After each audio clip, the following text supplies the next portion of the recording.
Good morning. Hello. How are you? My name is Natasha. I am the creator and the founder of the Glow Up Method, and I'm so excited to be here with you today. Guess what today is? Today is the 4th of July, Independence Day. And let me tell you, I woke up with this certain sense of just pure joy for the freedom I have now. For so many years, I silenced myself. For so many years, I created this solitary confinement, this jail, this place of boundaries and limitations and the lack of room out of fear, out of judgment, out of worry, out of anxiety. And now I am shedding all of those things that kept me in and kept me small and held me hostage in this body of mine. And I say that a lot to say, I think about right now that young man, right? And here he was, this free creature that was just roaming the world, doing life as he was, participating in Junior Olympics and killing it, like playing soccer and killing it, doing a lot of humanitarian and volunteering things. He went to other countries and helped provide like students with, school supplies and helped with like housing things. Like here he was, this extraordinary person who in 15 years, like put in more, effort than some people put in an entire lifetime. And currently, and I do believe in prayers and I do believe in miracles and I do believe he is one of the most determined and tenacious people. So I believe all those tools that he's acquired will be assets in his recovery process. But as we stand today, where he is in this present moment, he's a hostage in his body. And I think about that a lot because my uncle was often referring to this, how he felt very trapped and limited in his lack of mobility in his body. And, it prevented him from doing like things that we take for granted, getting in and out of a car. And again, having witnessed both of my sons now have knee injuries, and my uncle's injury wasn't limited to his knee, but there was a lack of, rehab and physical therapy. And so the bend and straighten just wasn't there. And so he could only go so far in certain situations and be safe about it. That's not even talking about his other issues with his heart and other, having recovered from stroke and things. But it's really hard for me to just ignore that fact, to know that somebody I know, care for, love, and adore and respect is currently in this position. And I don't say it, like it sounds like I'm like, oh, like I always just dwell in this. It's a combination. Number one, I want to pay a lot of respect and care and empathy towards that person. That's number one, first and foremost. And secondarily, I really want to take it as an example and say, wow, here are the certain things that I'm complaining about, or I'm like, barely doing or whatever. And here somebody else would give anything to be able to do this. And, so it is this extra sense of motivation. It's this extra sense of inspiration. It's this extra sense of gratitude and appreciation that I can do these things today and right now. Because again, I can leave here, just as this young man did. He left his home, went to a Christian camp, and then bam, here we are. I think it's about 9 days later, and he still remains in the pediatric ICU. And so we just never know. And I think, again, it sounds like I harp on this, but we don't know. So if tomorrow's your last day, do you want it filled with regrets? Do you want it filled with the I shouldas, I could've, I would've, I didn't? What is it you want your life to look like? And go and live that. And yes, there will be opposition.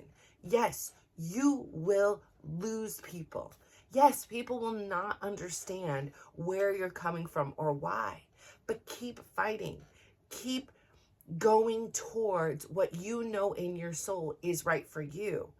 and the right people will come too. So I say this all to say, yes, there are relationships I have lost. There are relationships that are no longer at the forefront of my life. But there is so much more I have gained. I have gained just as much, if not a greater amount, of people who understand me, who respect the new person I am, who don't want anything from me, who aren't expecting anything from me, who are very supportive of me and my kids and curious about me as a person and not me as what I can do for them. And so again, I say all this to say there are certain times in our life and certain mental where we are at mentally, physically, emotionally, and we attract a certain type of people. But as we grow and as we evolve, that attraction begins to evaporate. That attraction changes.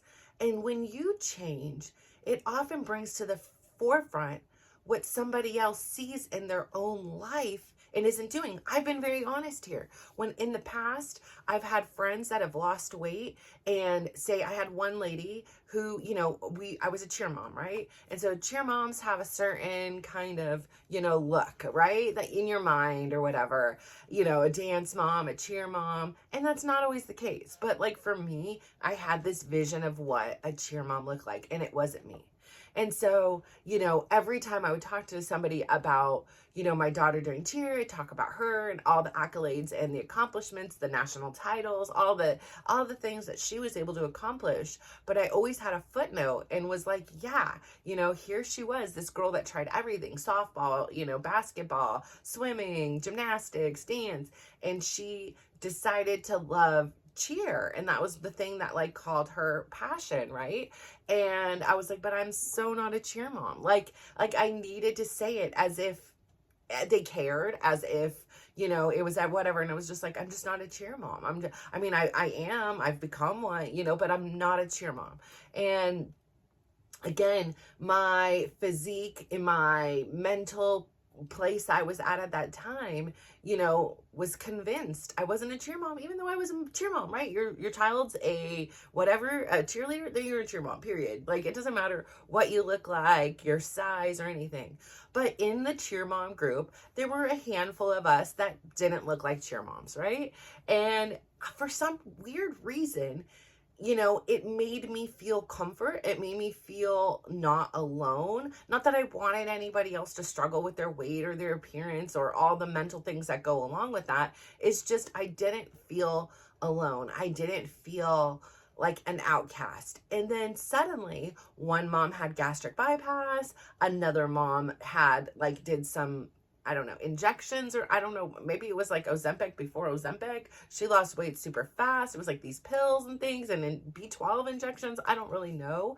But all I do know is what I want to say is every time they lost weight and I saw them like from competition to competition and they were shrinking, I felt like I was just growing bigger. I felt terrible inside. I was very happy for them on one aspect. I was happy that they were, taking control of their lives and their health, and, their kids were gonna, in theory, be able to, spend more time with them in their life because of these decisions they were making. And here I was, with a diet of Coca-Cola and chips and, a very sedentary life, which I thought I was super active because I was always doing stuff, but apparently I wasn't very active at all. It was this reflection back to me of everything I wasn't doing to be a good mom, to elongate my life and then, mitigate any risk, again, there's no guarantees, but at least working in that direction to say, well, at least she did everything she could to get her blood pressure and cholesterol and pre-diabetes in control. She did everything she could, to elongate her life. Nobody saw the bus coming, whatever it may be, that takes me, from this earth. But I wasn't having action, and their simple choosing of doing something somehow reflected on me. And it shouldn't have, right? Like it had nothing to do with me, but I made it this like super thing. And then every time I saw them, I was very happy for them, was very envious of like, the Facebook posts of the scale dropping and all that.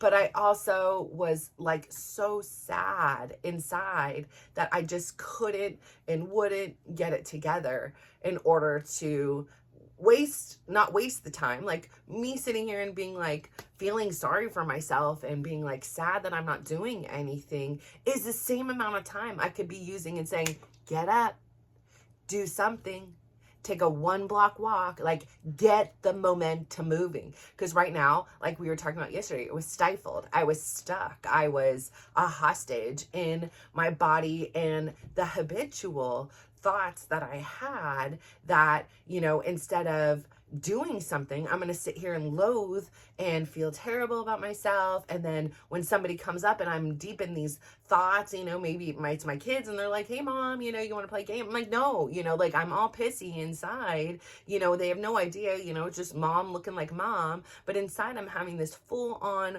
war and turmoil thing of feeling horrible and less than and not good enough and all, depressed and sad and mad. And how did I get myself to this point? Like, it's so big. Like, it would be okay if I had to just lose 10 pounds or 20 pounds, but we're over here. This is a big ass. This is like 150 pounds you got to lose. Like, that's huge. That's like 50% of you, like, so the conversation that goes on inside and is like, then again, it's like, how'd you do this? Like, what happened? Like, we didn't eat any more or any less than we did the year before. How does I keep gaining weight? Like I should be able to just maintain what I am, but I keep growing and I keep getting bigger and my health is deteriorating and it's harder to walk up the stairs and it's harder to get off the sofa and it's harder to get out of bed. It's harder to put on clothes. It's harder to find clothes that fit you. Like the conversation inside is so just toxic and nonstop.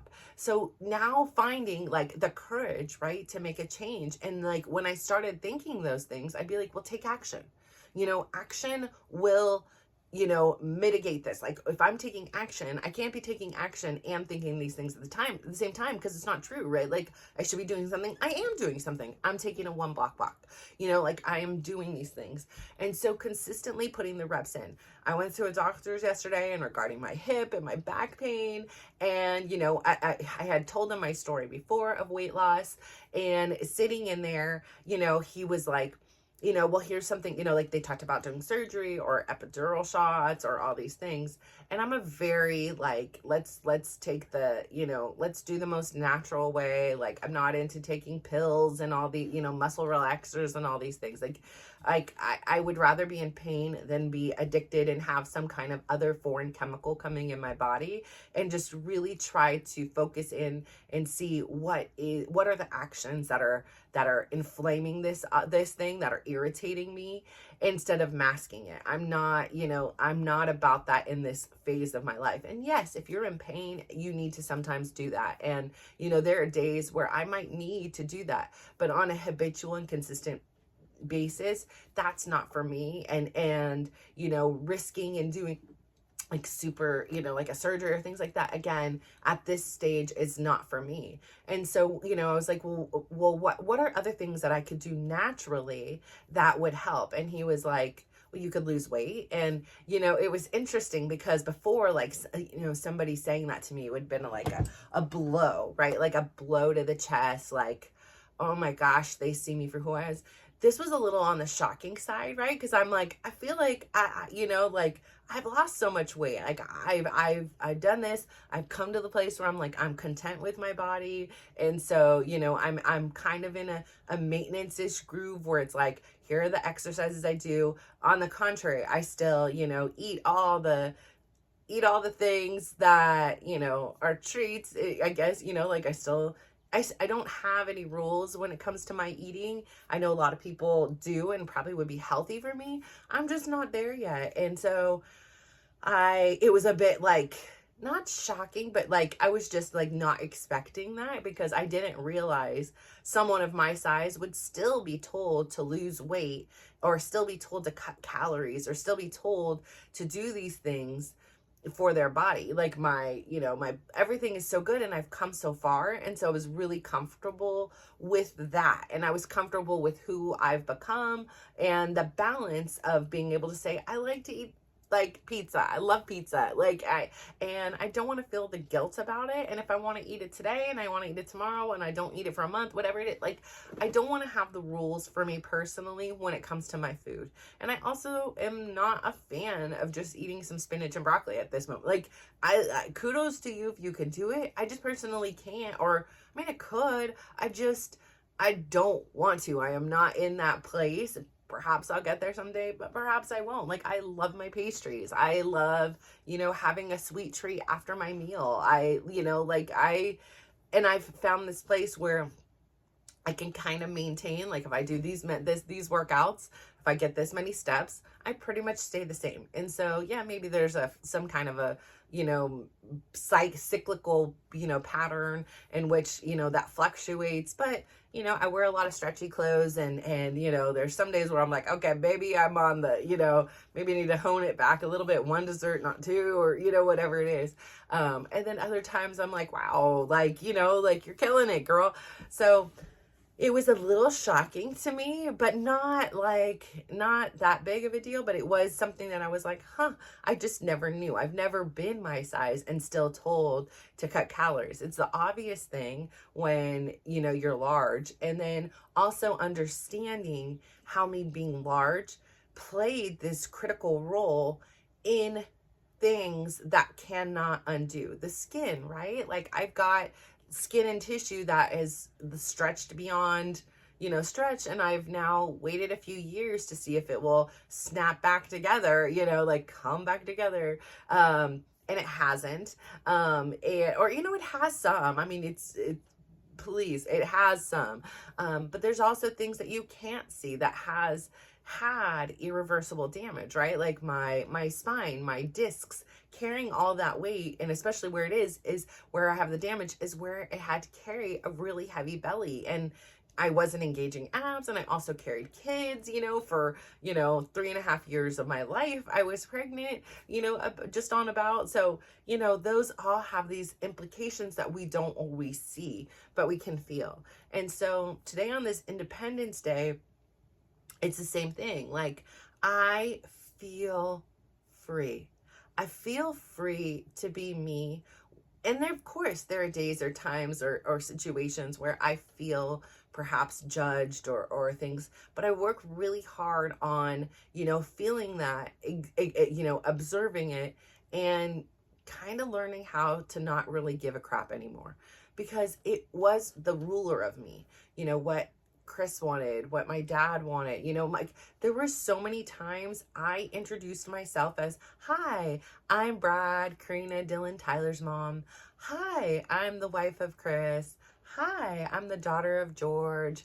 Hi, I'm the sister of Danny. Hi, I'm the friend of Lori. Like, I was not me. I was just these, my kids call them NPCs. I think that's what they call them. It's like this non-playable character in a video game. I was literally an extra. I was you see a video game and you can't play that character, whatever it is. Like, and I'm like, I was so comfortably uncomfortable being a non-playing character in this life of mine, and learning how to be okay with, and like receiving and giving myself that permission to not only be a playable character, but to be the main character in my life. And I understand, like I say, my decisions have implications on other people. My confirmation with Chris that this relationship is beyond reconciliation as far as a couple goes, but we have so many opportunities to be a friend and to be the best co-parents so that our kids can experience what we didn't. We didn't experience a divorce that was filled with stability and love and care. We experienced the opposite. And so that's my advocacy. That's what my dream is there's going to be a million more milestones in our lives that we share, and memories that we would hopefully, be interacting with one another, births of children, weddings, graduations, if, kids go to them, whatever it is, birthdays, there's so many things to be celebrated. Yet here we find ourselves in this predicament, and it shouldn't surprise me. It shouldn't, because I've always had, my kids' best interest at heart, whatever size I am and whatever mental journey I'm on. I have always had their best interest in heart. Whereas a lot of times for him, it's what his best interest is. And so, I heard something recently, and it kind of put this in perspective. It was talking about a mother's love. A love from a mother to their child is the closest thing to unconditional love as you'll get. And it's an interesting thing, because I can understand it on one aspect, because I unconditionally love my kids, right? They may say something to me. They may say, I hate mom, things that on a normal day, if somebody else said, I'd be like, deuces, bye, even back then I would have been like, I'm not dealing with you, now especially I would. And, they can do whatever, and I unconditionally love them. They cannot apologize or apologize. They can, whatever, and I love them. But on the other side, there's this conflicted part, right? Because I didn't receive, in my opinion, unconditional love. And doesn't mean she didn't give it to me. I just didn't receive it, right? Like, if you weren't present, it's hard to receive it. And perhaps you not being present is the deepest form of unconditional love. I don't know. But, for me, it didn't feel like I received unconditional love, because, I obviously at those times wanted my mom there, wanted life to be easy, just wanted to be normal. I wanted somebody to do my hair and help me with clothes and guide me and teach me all these things and love me and hug me. And I didn't have that. Just simply put, I didn't have it. And so I thought it was my fault, right? I thought I was unlovable. I thought she didn't love me, and she didn't care about me or my brother. And this is the result. I was unworthy of being loved. I didn't deserve a mom. I didn't deserve to have that type of love in my life, or stability or relationship. And I can understand it very differently now, but it's still, again, like I said, my first thought is it's interesting, an interesting dynamic, because I can 1000% agree and say I love my kids unconditionally, but I can also say, I don't feel like I received that kind of love unconditionally. So there's that conflict in there. But I say all this to say freedom, freedom is such a beautiful thing. It is something we take for granted. There are some days that I'm just sitting, right? I'll be sitting in the car. Perhaps I'm sitting reading. Perhaps I'm outside, and I'll think. I thought about this even when I was in Europe. How lucky am I? How lucky am I that I could be here and experiencing this? And there's peace and there's calm. And if I close my eyes and I think about it, I think there's so many other people in this world that are in turmoil and in conflict. Literally, you have countries that are being, bombed, and there's hostility, and there's fighting, and there's war in there.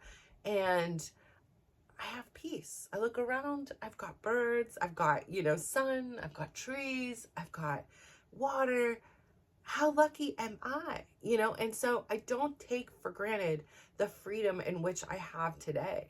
And of course, there's people experiencing other things, and that makes me so sad. But also, again, like the young man I was talking about, it also makes me feel very grateful for where I am.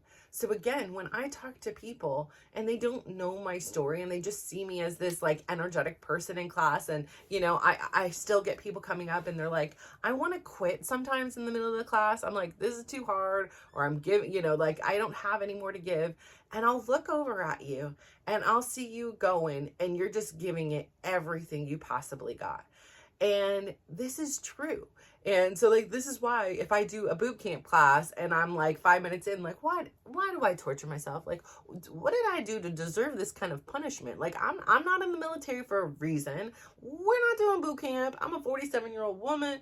I don't need to be doing all this. Like why are we getting extra? What's the challenge? What are we trying to prove here? What are we challenging ourselves for? You know, like having this quick mental conversation with ourselves, and then immediately I'm like, because you can.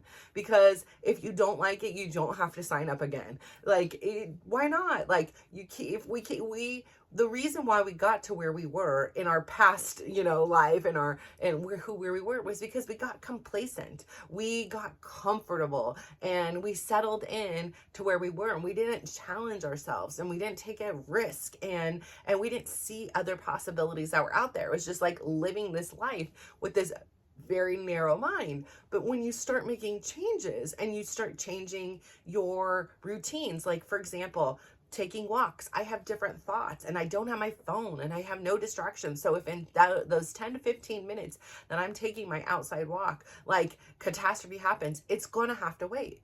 I'm just not going to know about it, and it's going to be okay. I mean, we all grew up without cell phones and pagers and ways to have immediate contact with somebody. So I have faith in knowing that we've developed enough of a world, that life will be okay without Natasha for 10 to 15 minutes a day. And so, but changing my routine, changing the thing instead of just settling in. So this is like what I do is like, I get so hyped up on something new. I get going on it. I do it. I get all these things. And then I just start doing that, and then I don't expand sometimes. And so it takes a little jarring and a little bit of saying, okay, let's get out of the routine. So this week I will finish up my classes going down to Fremont with my normal, Fremont crew. But then next week, my instructor's out of town for a week. So it leaves me, to either say, A, I'm not going to work out and I'm going to take the week off. Or B, I'm going to challenge myself to take classes that I'm not very good at, and I don't know the routines, and I don't have this built-in network and things like that, but I'm gonna have fun. Like I'm gonna try new things. I'm gonna maybe I'll do exercises outside. Like I really want to experience new things, because that's where all my growth came. When I got myself out of what was normal and what was expected, I can look back and see, here are it revealed the blind spots, right? Like if you always take the same route to work, you're just going the same way, you're in robot mode, you can't see that perhaps if you tried something different, there's a better way, there's a more efficient way, there's a more beautiful way. Like sometimes when I go to the gym, like today's a Thursday, so sometimes when I go to the gym on Thursday, I take the back roads. I sometimes take the freeway. It just depends on my mood and where I'm at and what I need from that morning. So having that variety is like, sometimes I just want the lazy back road way that's filled with trees and beauty, and I almost don't even feel like I'm in a car or I'm going somewhere. So I just feel like I'm just on this beautiful journey and not like sitting in traffic frustrated and trying to get there quicker, And so I say all that to say, freedom. The freedom comes from within, right? The freedom to choose, and not only choose, but then to take action on something different, on something great. So if you can today, go out there again, take that 1 block walk. Accelerate, amplify it, make it a 2-block walk. Like do something for yourself and get yourself out of your mundane, normal routine that you do every day. I mean, so much of my life now is consumed with doing things I never even imagined were possibilities a couple years ago. And yet here, or didn't seem like something that was for me. And here I am, I've woke up at 6 a.m. I've taken my shower. I've done my daily dose of dysregulation. I've done my dry brushing. I've done my scalp brushing, obviously done my brush my teeth, wash my face, moisturize, all that stuff. I've done my meditation for the morning. I've done my recording. I'm going to go to the gym. I probably don't have time to get my 10 to 15 minute walk in now. So I'm going to probably do it when I come home from the gym. So it's going to be a little bit on the hotter side, but that's okay. I'm willing to make that, I had to make a choice. Am I going to do this or I'm going to do that? So here I am to say, happy Independence Day. Like, I hope today for you that you find the freedom from inside to silence all that noise, silence all the distractions, all the things that are keeping you from your freedom, from your independence.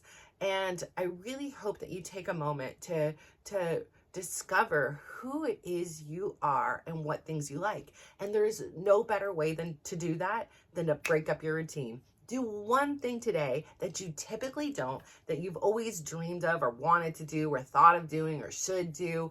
Read a book, listen to a podcast, take a walk, whatever it is. Like, no rules barred. Like, it's freedom. It's your independence. You get to choose. So do something that just mixes up that routine, mixes up all the habits you have, and gets you on the path to start creating new ones. So I say all of that to say, please go out there today, give somebody a big smile, give them a compliment, and just watch how they glow up. So thank you so much. Have a great Independence Day. Happy 4th of July. Bye-bye.